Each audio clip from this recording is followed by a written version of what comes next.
Salut!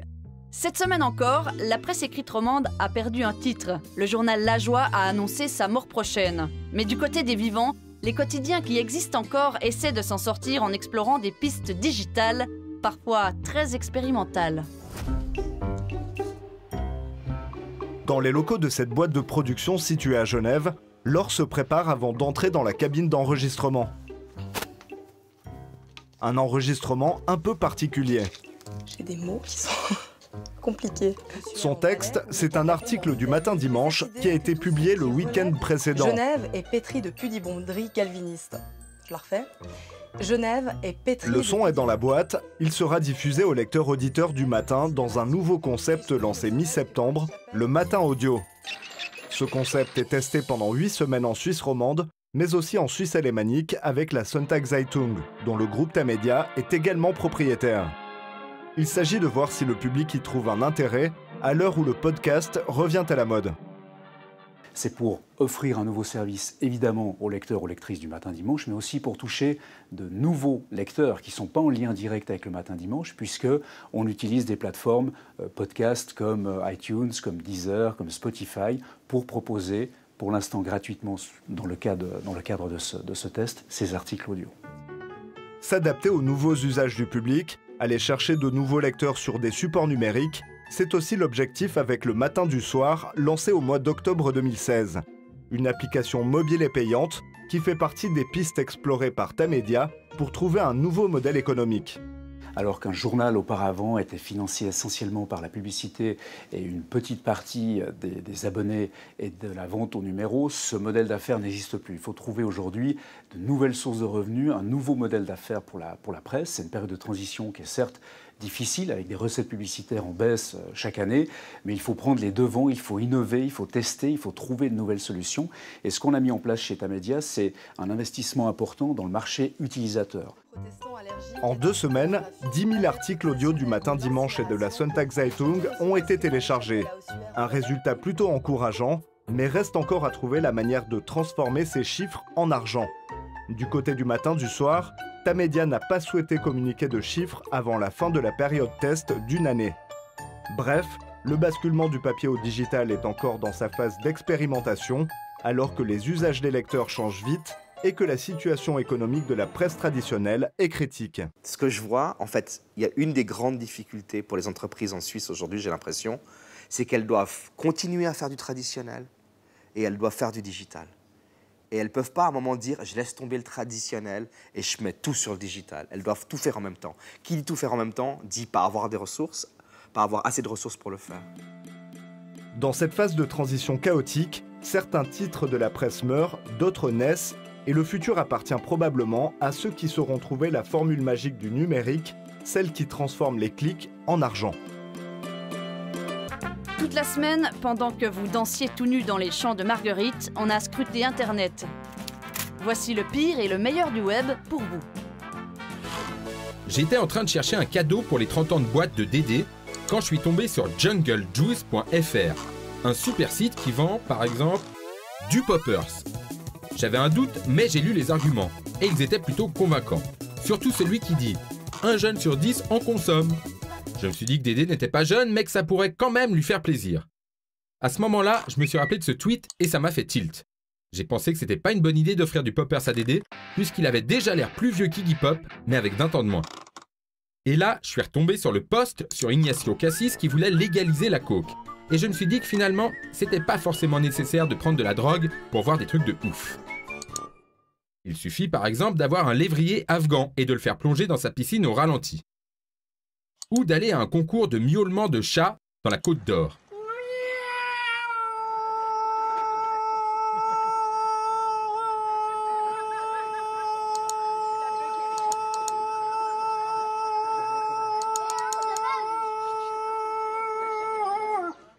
Ou de se taper une mauvaise descente dans un car postal entouré de lamas fâchés. Ou de mater un clip de métal malaisien.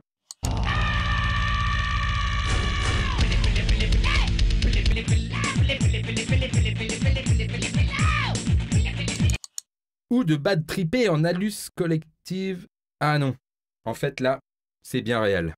Et merde. Zut.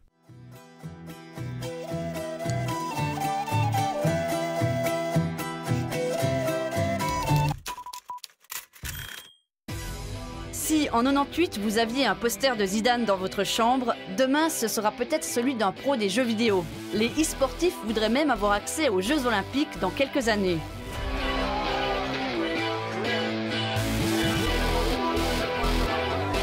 Ils sont des milliers dans ce stade berlinois.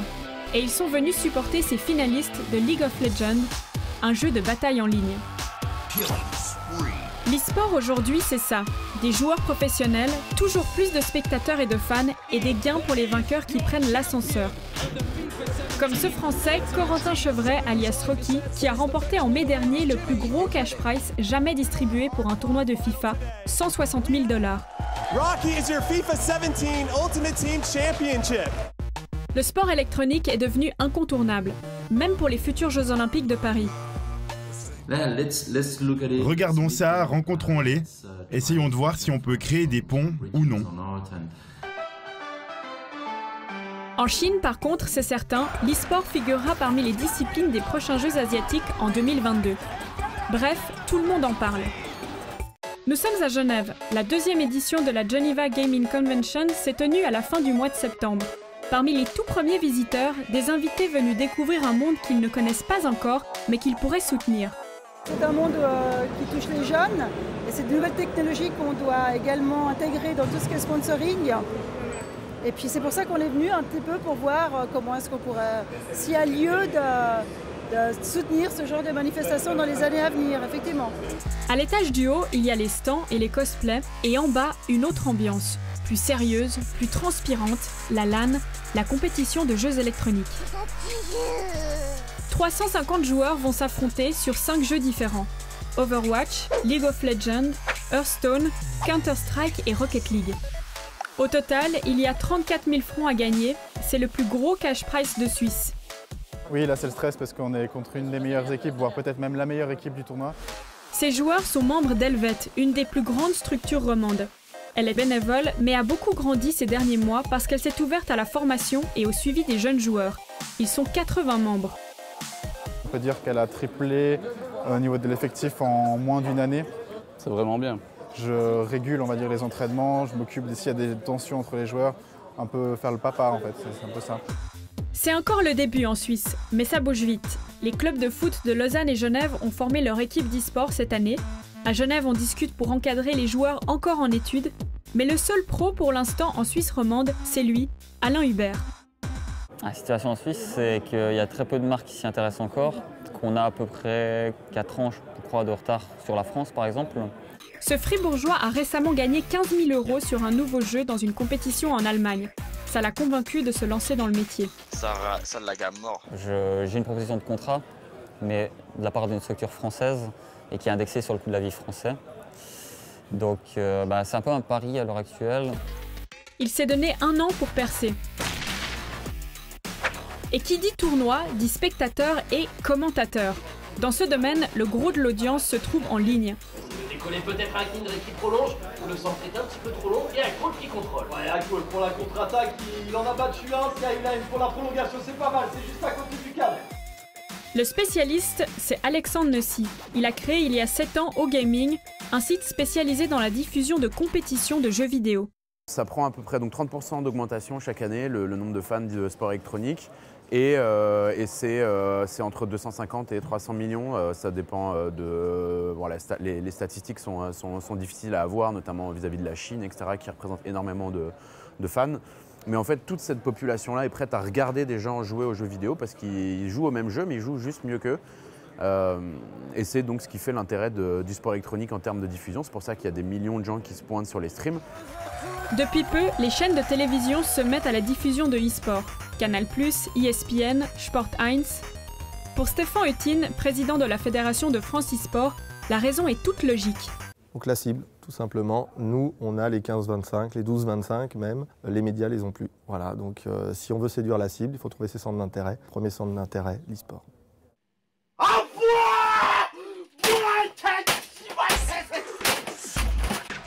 À la RTS, l'e-sport intéresse.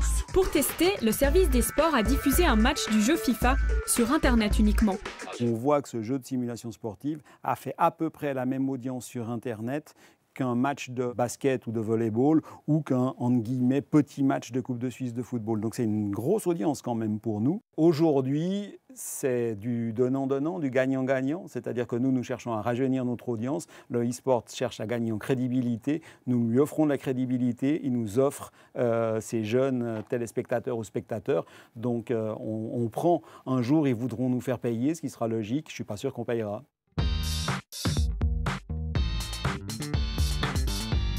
Les chiffres sont éloquents. En moyenne, 800 000 jeunes Suisses regardent des jeux vidéo sur la plateforme dédiée Twitch. À la Convention genevoise, ils étaient des milliers ce week-end. Une réalité à côté de laquelle plus personne ne veut passer.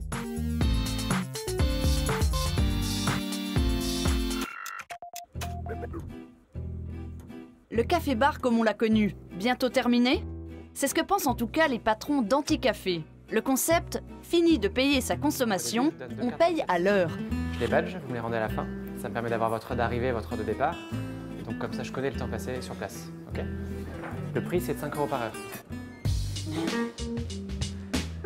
On timbrait au travail, dès maintenant, on timbre aussi au café. Ces deux clientes viennent de pointer, c'est 5 € de l'heure. Pour ce prix, café, minéral et nourriture sont à volonté. Nous sommes à Bordeaux, c'est ici qu'Étienne et Simon viennent d'ouvrir l'Anticafé, un concept original qui veut changer la façon de consommer. Nous, notre but, c'est d'être à la croisée de plusieurs mondes en fait. On est avant tout un café, on est aussi, mine de rien, en partie lié au monde du coworking, et en dernier lieu, on va dire, être un peu comme dans des bibliothèques universitaires, parce qu'il y a des étudiants qui viennent réviser. Bonjour. Bienvenue. Bienvenue. Au fond du café, nous rencontrons ces deux étudiantes venues pour la première fois. Café, chocolat, à manger, de l'eau. Un peu tout en fait. Voilà, du salé, du sucré. Le dimanche, souvent on cherche des endroits pour travailler. Et c'est super dur à trouver parce que les bibliothèques sont pas ouvertes et quand on se pose dans des cafés, c'est pas pratique. Voilà. Mais ça nous revient cher à un moment donné. L'établissement est le dernier né d'un concept lancé il y a 4 ans et qui s'est déjà établi dans une dizaine de lieux, de Paris à Rome. Ouais, je pense que c'est l'avenir. Je pense que c'est l'avenir. Ça incite les gens à rester peut-être plus longtemps et à partager. Parce que souvent dans un café, on peut peut-être pas prendre 2, 3, 4 consommations, ça revient vite cher. Donc voilà, non, je trouve que c'est bien. L'idée derrière tout ça, c'est de répondre aux problèmes des cafés à l'heure des ordinateurs portables. Des clients qui restent des heures pour travailler et qui ne consomment quasi rien. Alors les patrons font le pari de l'honnêteté. Alors c'est le jeu déjà, s'il y a des personnes qui viennent et qui veulent consommer 10 cafés et prendre plein d'assiettes, et ça arrivera c'est sûr, mais ça fait partie du concept, donc de toute façon ce sera avec plaisir qu'on proposera ça aux personnes, mais d'expérience parisienne, c'est un comportement qui reste plutôt à la marge. Oui, l'idée est prometteuse, mais pour nos 3 étudiantes, ce concept doit rester une exception. C'est quand même une ambiance assez studieuse, même si les gens en parlent, tout ça, c'est libre. Donc forcément, un bon café où tu es là juste pour te poser, c'est sympa. Alors je pense que ça ne va pas simplement rester une niche, parce que je pense qu'on est dans un vrai changement comportemental en quelque sorte sur les façons de travailler. On voit bien les bureaux évoluent, dans les entreprises les bureaux évoluent, le coworking se développe considérablement. Les gens sont de plus en plus demandeurs de flexibilité. Donc je pense qu'on n'est pas sur une simple niche, on est sur un vrai changement de façon de travailler. Et donc notre but à nous, c'est de participer à ce changement. Constituée sous forme de franchise, la chaîne prévoit de nombreuses ouvertures à travers l'Europe. La Suisse devrait d'ailleurs en voir bientôt s'ouvrir. Voilà, Nouveaux Médias, c'est fini. Suivez-nous comme notre ombre sur les réseaux sociaux ou revenez nous chercher ici la semaine prochaine. Ciao!